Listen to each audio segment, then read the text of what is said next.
starting the list off strong with the Kar-98K, a rifle that has appeared in nearly every World War II-era Call of Duty and somehow manages to feel fresh and dangerous every single time it shows up. This is a bolt-action rifle, which means no fast follow-up shots, no room for error. You commit to every single bullet you fire. But when it connects, especially to the upper chest or head, it is lights out immediately. What makes the Kar-98K so legendary isn't just the one-shot potential, it's the skill gap it creates in a lobby. Anyone can pick it up and get lucky with a hip-fire kill, but the players who truly master this weapon, who understand bullet velocity, who can track a strafing enemy and lead their shots correctly, those players become an absolute nightmare to play against. In Warzone specifically, the Kar-98K became infamous for cross-map one-shot headshots that would end your game before you even realized where the shot came from. People would be sprinting through open fields, completely convinced they were safe, and get dropped instantly by someone camped out on a hill 300 meters away. That kind of power creates genuine tension in a way that fully automatic weapons just can't replicate. There's a reason Quickscope montages built entire channels around this gun. It's simple, it's brutal, and it rewards precision over spray. Every era of COD needs its bolt-action king, and the Kar-98K has worn that crown more times than almost any other rifle in the franchise's history. This is the original gangster of Call of Duty sniping, and if you know, you know.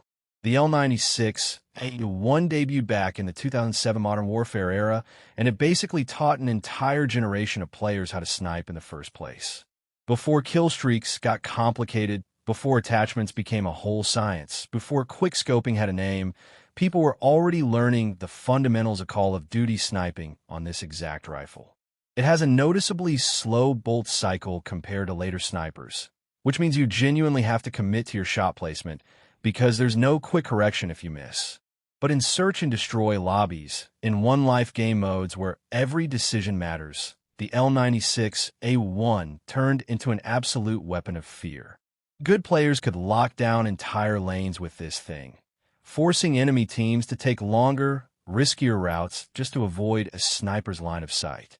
What really cements this gun's legendary status is the era it came from.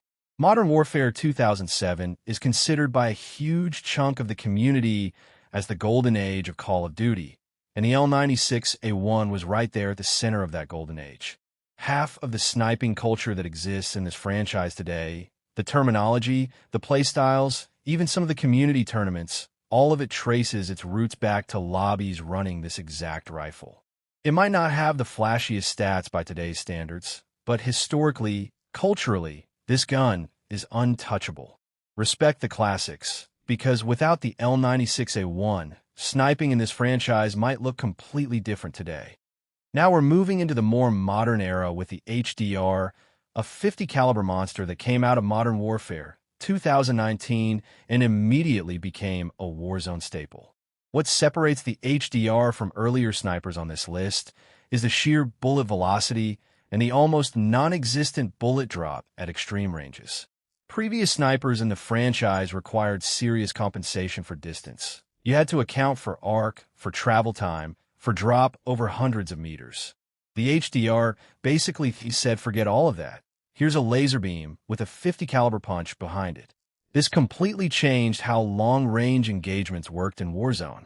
Before this gun, sniping across the map was often a gamble, a rough guess based on feel and experience. After the HDR became popular, precise cross-map sniping became a completely viable and consistent strategy. Players started building entire loadouts specifically to abuse this rifle's flat trajectory, pairing it with mobility perks so they could relocate quickly after taking a shot without giving away their position for long. Content creators built whole highlight reels around insane HDR snipes from distances that seemed almost unfair. It got to the point where landing near open sight lines in Warzone felt genuinely dangerous because you knew someone somewhere was probably dialed in with an HDR waiting for you to peek. This rifle didn't just perform well, it fundamentally shifted how players approached positioning and map awareness in Battle Royale, and that kind of meta-defining influence is exactly why it earns its spot in the top 5. If you played Modern Warfare 2 back in the day, just hearing the name Intervention probably triggers some kind of nostalgic reaction, because this might be the single most iconic sniper silhouette in the entire franchise's history. This gun is inseparable from the explosion of quickscoping culture in Call of Duty. Before the Intervention, quickscoping existed in a niche way, but this rifle, combined with the fast-paced movement and kill-streak chaos of MW2, turned it into a full-blown community obsession. Trickshot montages became their own genre of YouTube content almost entirely because of this weapon. People built entire channels, entire personal brands, around pulling off insane no-scopes and quickscopes with this exact rifle, then editing them together with dubstep drops for maximum dramatic effect. It became a rite of passage in that era. If you wanted to prove you were actually good at the game, you had to be able to quickscope with the Intervention. Competitive players respected it for its one-shot kill potential in close quarters, while casual players loved it purely for the flash and style it allowed. This is a gun that transcended just being a weapon in a video game. It became a genuine piece of internet culture. Even now, over a decade later, people still reference MW2 quickscoping, and the Intervention comes up almost every single time. Very few weapons in any shooter franchise have left that kind of lasting cultural fingerprint, and that's exactly why it sits at number 2 on this list. Taking the top spot for snipers, we've got the AWM and its various 50 caliber cousins across Black Ops titles and Warzone. Whichever specific version you grew up using, these rifles represent peak sniper power fantasy in Call of Duty. This is the gun that made people feel truly unstoppable. One bullet, landing literally anywhere on the body, results in an instant kill. No need to hit a specific headshot multiplier. No need to worry about upper body versus lower body damage zones. Just connect, and the enemy is gone. That kind of simplicity combined with that kind of power creates an absolutely intoxicating gameplay loop. In Warzone especially, picking up one of these 50 cal monsters and finding a good vantage point turned you into a genuine threat that entire enemy squads had to account for. People would call out your position over voice chat. Entire teams would reroute their movement just to avoid your sight line. That's the level of respect and fear this weapon commanded. It didn't matter if you were a casual player or a competitive grinder. Everybody understood the moment they picked up an AWM that the power dynamic of the match had just shifted in their favor. These rifles represent the absolute ceiling of what a sniper can be in this franchise, unforgiving, terrifying, and deeply satisfying to use correctly. When people talk about the ultimate one-shot dream weapon in Call of Duty, this is almost always the first name that comes up, and that's exactly why it claims the number 1 spot on our sniper list today. You simply cannot make a list like this without including the AK-47, a rifle that has been present in some form in almost every single Call of Duty title ever released. This gun represents the classic high-risk, high-reward assault rifle archetype.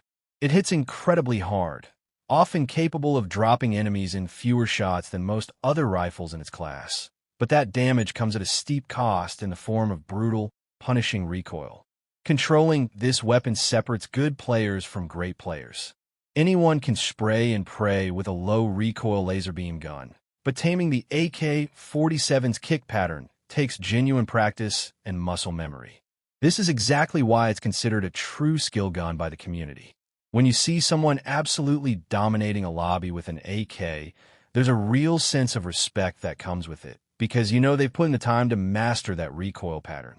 Across nearly every era it has appeared in, the AK-47 has found itself either sitting at or very close to meta status, which is a genuinely rare feat for a weapon with this much recoil. It rewards commitment and punishes impatience. And honestly, that's exactly what makes it so beloved by the more hardcore segment of the player base.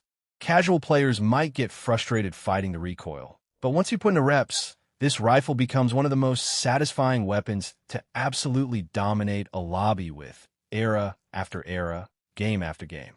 The M16 deserves major respect for single-handedly turning burst fire weapons into a legitimate, respected playstyle rather than just a quirky alternative option. In an era where most players gravitated toward full auto spray weapons, the M16 rewarded a completely different kind of player, someone with patience, precision, and the discipline to tap fire at range instead of holding down the trigger. This created a genuinely unique niche within the assault rifle category. Full auto weapons dominate at close range where you can just hold the trigger and let bullets fly, but the M16's burst mechanic allowed skilled players to outduel those same full auto users at medium to long range, landing devastating 3-round bursts that could delete an opponent before they even closed the distance. This turned the M16 into a favorite among more tactical, methodical players who preferred controlled engagements over chaotic close-quarters spam. It became particularly beloved in Black Ops and MW3-era lobbies, where the movement speed and map design actually allowed for these kinds of calculated long-range duels to happen consistently. Competitive players especially gravitated toward this rifle because in a tournament setting, precision and consistency matter far more than flashy spray kills. The M16 proved that you didn't need to be the fastest trigger finger in the lobby to dominate. You just needed better aim and better patience than everyone else, and that philosophy earned it a permanent spot in Call of Duty history.